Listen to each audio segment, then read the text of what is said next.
20장입니다. 근데 20장인데 19장 마지막 5절 가운데 예수님께서 무덤 속에 장사되었다. 자, 이 점을 일부러 안 다루고 마쳤기 때문에 오늘 19장 38절부터 20장 18절까지 여러분과 함께 다루어 보도록 하겠습니다.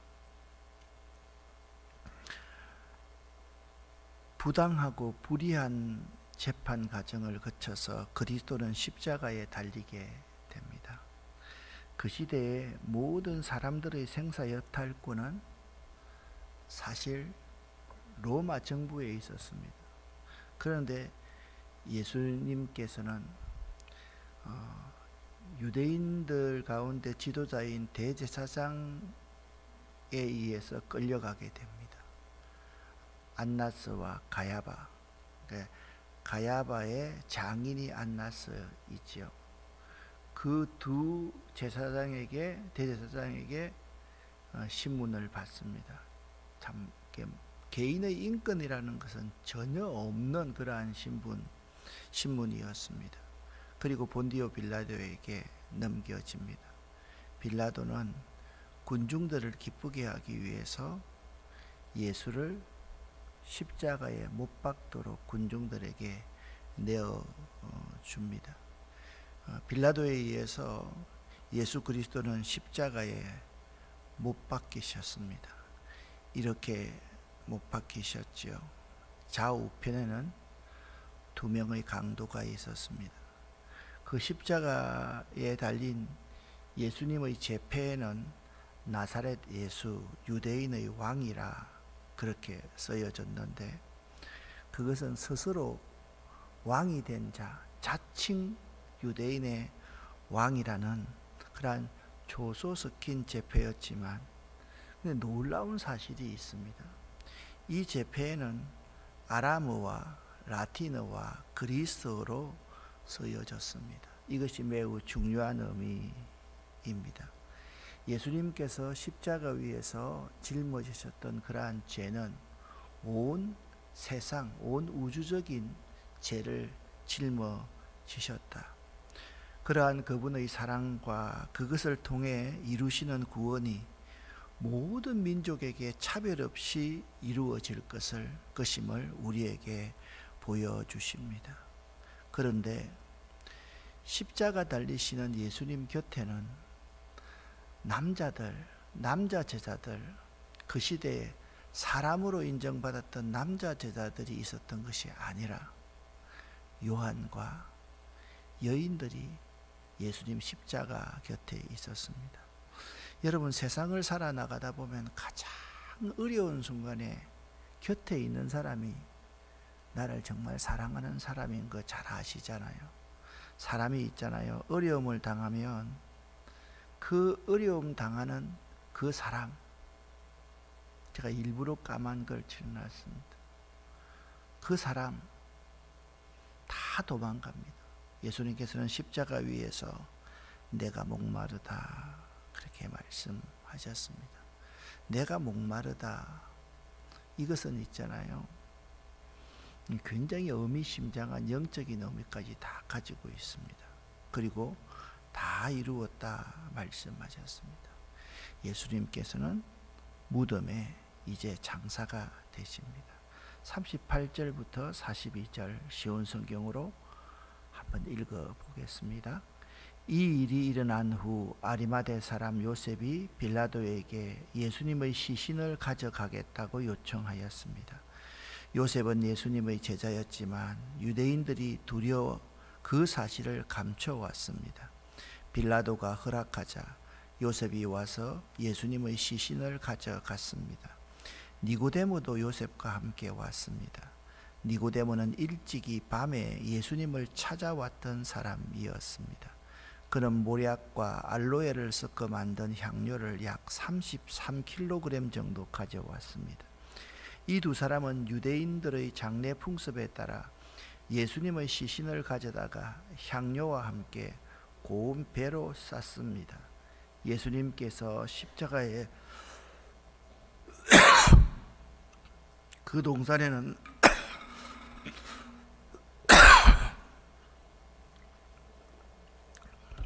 무덤도 가까이 있고 유대인들의 예배일이기도 해서 요셉과 니고데모는 예수님의 시신을 그 무덤에 넣어 두었습니다. 오늘 본문은 예수님의 시체를 장사한 사람이 아레마대 사람 요셉과 니고데모였다 말씀하고 있습니다. 이것은 이사야 53장 9절에 그 묘실이 부자와 함께 되었다라는 예언의 성취입니다. 여러분 가만히 한번 생각해 보십시오. 아레마대 사람 요셉, 여러 가지 면에서 이 사람은 예수의 제자가 되기 어려웠던 사람이었습니다. 그런데 이 아레마대 사람 요셉은 그 모든 어려운 상황을 극복하고 예수님을 믿었으며 예수님의 마지막 장례를 치르는 고귀한 일을 합니다. 아레마대 사람 요셉이 예수님을 장례하는 그러한 장면입니다. 참 이 그림을 보면 제일 중간에 참 슬피 울고 있는 이 여인이 아마도 이 손이 이렇게 나와 있고 굉장히 이 시신을 만지려고 하는 이 여인이 아마 예수님의 어머니 마리아가 아닐까라고 생각을 해봅니다. 말리고 있는 이 두 여인이 예수님의 이모 마리아 그리고 막달라 마리아였을 거다, 그렇게 추정해 볼 수 있는 그림입니다. 사복음서에서 마태복음에서는 아리마대 사람 요셉을 부자라고 소개하며 예수의 시체를 정한 세마포로 싸서 자기 소유의 새 무덤에 장사하였다고 그렇게 말하고 있고, 마가복음의 마가는 그가 존귀한 공회원으로 하나님 나라를 기다리는 자라고 소개하고 있고요. 누가는요, 그는 선하고 의로운 사람이요 예수 처형을 사내들인 공회에서 결의할 때 저희의 결의와 행사에 가담하지 아니한 자라, 그렇게 밝혀주고 있습니다. 여러분 한번 생각해 보세요. 이 장면은요, 우리 기독교의 태동을 말하는 장면이지만 오늘날 요걸 좀 잘 이해하려고 하면 무슬림들 사회와 대비해서 이해하시면 좀 이해가 될 겁니다.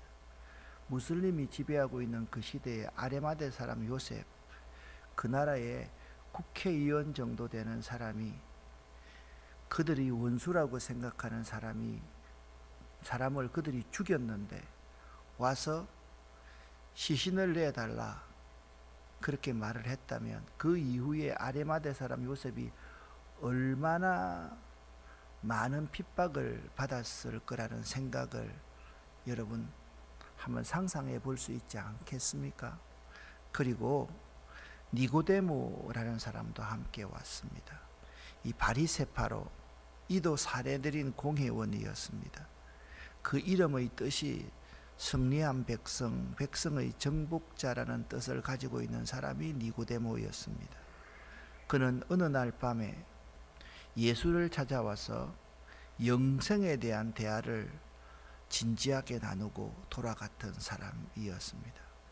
이 바리새인들과 제사장들이 예수님을 체포하도록 성전 경비병들을 보냈지만 사람들 때문에 예수를 그들이 체포할 수가 없어서 그대로 되돌아오자 지도자들은 그 경비병들을 책망했습니다. 하지만 성경에서 니고데모라는 사람은 우리 율법은 사람을 존중해서 사람의 인격을 생각해서 인권을 생각해서 사람의 말을 듣고 그 행한 것을 알기 전에 심판하지 않는다. 그런데 왜 이렇게 불의하게 심판하느냐라고 말하였던 사람이 니고데모였습니다. 과연 우리들은 아레마대 사람 요셉과 이 니고데모처럼 할 수 있었을까요? 자기 모든 것을 다 포기하고 내어놓고 예수님의 시신을 장사하겠다고 모든 스포트라이트가 다 그냥 거기에 다 밝혀져 있는데, 여러분 생각해 보세요. 예수님의 시신을 로마의 군병들이, 경비병들이 지키고 있었다 그러지 않습니까? 그런데 빌라도 앞에 가가지고 시신 내어주십시오 라고 말했던 아레마대 사람 요셉과 니고데모, 우리가 이런 사람이 될 수 있겠는가라는 말입니다.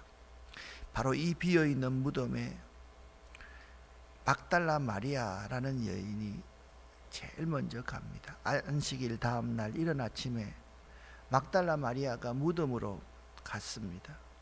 날이 아직 어두운데 마리아가 발견한 것은 무덤 앞을 막았던 커다란 돌이 옮겨진 것을 보았습니다. 그래서 깜짝 놀랐습니다. 마리아는 베드로와 예수님 사랑하시던 다른 제자 누굽니까? 요한입니다. 요한에게 달려가서 말했습니다. 사람들이 주님의 시신을 빼갔나 봐요. 그런데 그들이 주님을 어디에 두었는지 나도 모르겠어요. 그래서 막달라 마리아는 예수의 시신이 없어진 것을 보고 당황하며 슬퍼했으나 사실은 기뻐해야 할 일 아니었습니까? 때로는요, 우리가 탄식하고 우리가 슬퍼하는 그 일이 하나님 섭리 안에서는 우리의 문제를 해결할 수 있는 필요한 처방전이 될 수 있다라는 사실을 기억해야만 합니다. 나는 슬픈데, 나는 힘들고 어려운데 그것이 변하여서 우리에게 기쁨과 축복과 평안을 주는 일이 될 수 있다라는 것입니다. 막달라 마리아, 그녀는 다른 제자에게, 베드로와 다른 제자에게 이 일을 알렸습니다. 그렇습니다.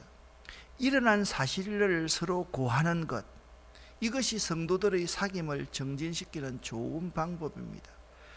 부정적인 내용을 성도들에게 퍼뜨리고 말하는 사람은 바이러스 같은 존재이지만, 긍정적이고 슬픈 일, 내가 어려운 일, 내가 당한 일, 그러한 것들을 성도들에게 전가하는 것은 성도의 사귐에 아주 도움이 될 수 있다라는 것입니다.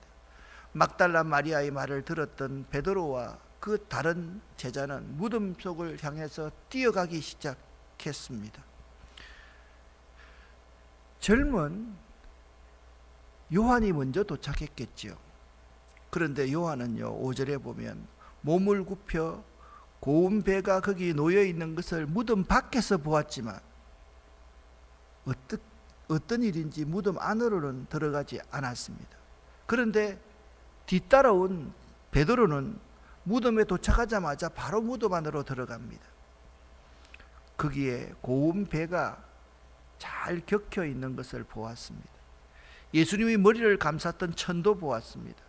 그 천은 고운 배와 겹쳐 있지 않고 조금 떨어진 곳에 잘 객혀져 있었습니다. 여기 소극적인 사람 요한과 적극적인 사람 베드로가 있습니다. 그 둘은요, 다르지만 참 잘 어울리는 사람이었습니다. 요한의 역할이 있고 베드로의 역할이 있습니다. 우리 가족에도, 우리 교인들 가운데도 참 다르지만 다른 것이 하모니, 조화를 이룰 때 그것이 진정으로 하나가 되어질 수 있는 것입니다. 그제서야 베드로가 들어가니까 그제서야 요한도 무덤 안으로 들어와 보고 예수님의 시신이 없어졌다는 사실을 믿었습니다. 이건 믿음이 아닙니다. 시신이 없어졌다는 사실을 알았다라는 것입니다. 그래서 9절 말씀, 10절 말씀 같이 한번 읽어보겠습니다. 이때까지만 해도 제자들은 예수님께서 죽음에서 살아나야 한다는 성경 말씀을 깨닫지 못했습니다. 그리고서 두 제자는 자기 집으로 돌아갔습니다. 아멘. 자, 여러분 가만히 한번 생각해 보십시오. 두 사람이, 베드로가 먼저 들어가고 요한이 나중에 들어갔지만 들어가 보고서야 예수님 시신이 없어졌다는 것을 알았습니다. 두 제자는 예수님께서 죽음에서 살아나야 한다는 성경 말씀을 깨닫지 못했다라고 말씀하고 있습니다. 그리고는 그들은 자기 집으로 돌아가 버렸습니다. 그런데 한 여인, 7 귀신이 들었다가 예수님께 고침을 받았던, 은혜 받은 이 막달라 마리아는 그렇게 할 수가 없었습니다. 집으로 바로 돌아갈 수가 없었습니다. 11절 말씀을 보면 마리아는 무덤 밖에 서서 울고 있었습니다. 마리아는 울면서 몸을 굽혀 무덤 안을 들여다보면서 예수님의 시신을 누가 가져가 갔을까? 정말 사모하는 마음으로 예수님을 찾고 있습니다. 12절부터 17절까지 같이 쉬운 성경을 읽어보겠습니다. 마리아는 흰옷 입은 두 천사를 보았습니다. 두 천사는 예수님의 시신이 있던 곳에 앉아 있었습니다. 한 천사는 머리 쪽에, 다른 천사는 발 쪽에 있었습니다. 천사가 마리아에게 물었습니다. 여자여, 왜 울고 있어? 마리아가 대답했습니다. 사람들이 우리 주님을 어디론가 가져갔는데 주님을 어디에 두었는지 알지 못하겠습니다. 마리아가 이 말을 하고 뒤를 돌아보자 거기 예수님께서 서 계셨습니다. 할렐루야, 아멘. 그러나 마리아는 그분이 예수님이신 줄 알지 못했습니다. 예수님께서 마리아에게 물으셨습니다. 여자여, 왜 울고 있느냐? 누구를 찾고 있느냐? 마리아는 그분이 동산 관리인인 줄로 생각하고 당신이 그분을 다른 곳으로 옮겨 놓았다면 어디로 옮겨 놓았는지 말씀해 주세요. 그러면 제가 모셔갈게요 라고 말했습니다. 예수님께서 마리아에게 마리아야 라고 말씀하셨습니다. 마리아는 예수님께 몸을 돌려 아람어로 라보니 라고 외쳤습니다. 이 말은 선생님이란 뜻입니다. 예수님께서 마리아에게 말씀하셨습니다. 나를 계속 붙잡고 있지 마라. 내가 아직 아버지께로 올라가지 않았다. 다만 너는 나의 형제들에게 가서 이렇게 말하여라. 나는 내 아버지 곧 너희 아버지, 내 하나님 곧 너희 하나님께로 돌아갈 것이다. 아멘. 마리아는요, 오늘 1절 말씀부터 보면 안식 후 첫날 이른 아침 아직 어두울 때에 예수님의 무덤을 찾았고 베드로와 요한이 돌아간 뒤에도 남아서 예수님을 찾고 있었습니다. 이처럼 간절히 사모하고 찾는 자를 주님께서는 만나 주십니다. 우리에게 이런 마음, 이런 신앙의 태도가 필요합니다. 똑같이 이 새벽제단에 나와서 앉아있지만 우리 마음속에 우리 주님을 간절히 찾고 간절히 사모하는 마음이 있는 사람과 그렇지 않는 사람과는 말씀을 받아들이는 태도가 달라질 수가 있습니다. 똑같은 상황입니다. 자, 여기 두 제자가 있습니다. 두 제자는 예수님 시신이 없는 것을 보고 집으로 돌아가 버렸다라고 말씀하고 있습니다. 그러나 막달라 마리아는 그분의 은혜를 알기에 그럴 수가 없었습니다. 더 간절히 주님을 찾았습니다. 그때 주님께서 마리아야 불러주시는 음성을 들을 수 있었던 것입니다. 예수님은 마리아야 라고 불러 그녀로 하여금 깨닫게 하셨습니다. 선한 목자이신 주님은 자기의 사람들의 이름을 부르시며 그들은 주님의 목소리를 잘 압니다. 예수님은 그녀에게 할 일을 주셨습니다. 즉 자신이 보고 깨달은 사실을 증거해야 할 책임을 주신 것입니다. 아울러 이것은 주님의 죽으심과 부활을 믿고 있는 성도들에게도 마찬가지로 주어진 사명입니다. 날마다 주님의 죽으심과 부활을 이웃에게 증거해야만 하는 존재가 우리 성도들이다, 제자들이라는 사실을 잊지 마시기를 바랍니다. 여기 부활한 예수님을 처음 만난 이 존재가 뛰어난 제자들이 아니요, 그 시대에 보잘것없는 은혜 받은 7 귀신이 들었던 막달라 마리아였다. 이 사실이 매우 중요한 것입니다. 이 사실 때문에 여러분과 저같이 보잘것없는 사람도 부활한 예수를 만날 수 있고 부활한 예수를 증거할 수 있는 사람이 될 수 있음을 우리에게 보여주고 있는 것입니다. 오늘 본문 말씀 18절 말씀은 결론적으로 이렇게 말씀하고 있습니다. 함께 읽어보겠습니다. 막달라 마리아가 제자들에게 가서 내가 주님을 보았어요 라고 말했습니다. 그리고 예수님께서 자기에게 하신 말씀을 전하였습니다. 아멘. 예수님께서 자기에게 하신 말씀이 무엇입니까? 여기 이렇게 말합니다. 17절 제일 아랫절에 있는 말입니다.